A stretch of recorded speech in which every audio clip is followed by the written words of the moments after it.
चीन में रिकॉर्ड तोड़ बारिश ने खौफनाक तबाही मचाई है, जिसमें अब तक 210 लोगों की मौत हो चुकी है। लेकिन अब ड्रैगन जिस डैम को दुनिया का सबसे बड़ा और अनोखा डैम बताता है, उस पर खतरे के बादल मंडरा रहे हैं और उसके टूटने का मतलब होगा चीन की भारी तबाही।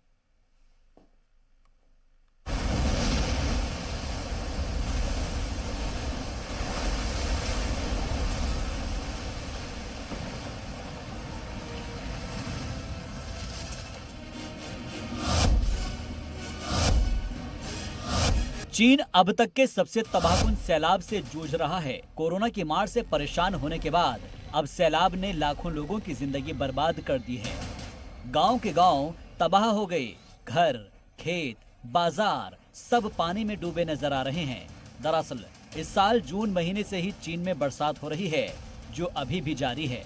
ज्यादा बारिश होने की वजह से चीन की सबसे लंबी नदी यांगत्से में सैलाब आ गया है। साल 1961 के बाद से अब तक ऐसी बरसात इससे पहले रिकॉर्ड नहीं की गई थी। इस सैलाब के सबब दुनिया के सबसे बड़े बुद्ध मुजस्समे पर भी खतरा मंडरा रहा है।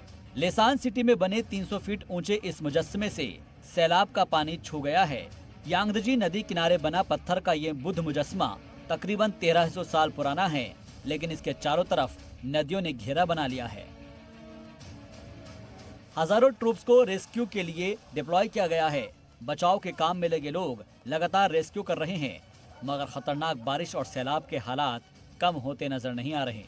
ऐसे में लगातार बारिश की मार झेल रहे चीन का बर्बाद होना बेहद करीब दिख रहा है, क्योंकि चीन का 3 गॉर्जेस डैम भी पूरी तरह से भर चुका है और ये कभी भी टूट सकता है। चीन इसे दुनिया की सबसे बड़ी जल विद्युत स्कीम होने का दावा करता है।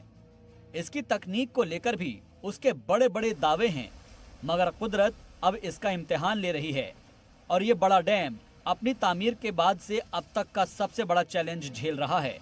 सैलाब के पानी से लबालब भरे और उफनते यांगत्से नदी का दबाव इस डैम पर इतना है कि इसके कम से कम 10 गेट जल्द से जल्द खोले जाने की जरूरत है। मगरबी चीन में हेलीकॉप्टर्स को तैनात किया गया है ताकि भारी बारिश की वजह से सैलाब में फंसे लोगों को बचाया जा सके। गुज़िश्ता कुछ दिनों में चोंगचिंग और सिचुआन रियासत के ज्यादातर हिस्सों में भारी बारिश ने सैलाब के खतरों को और भी बढ़ा दिया है।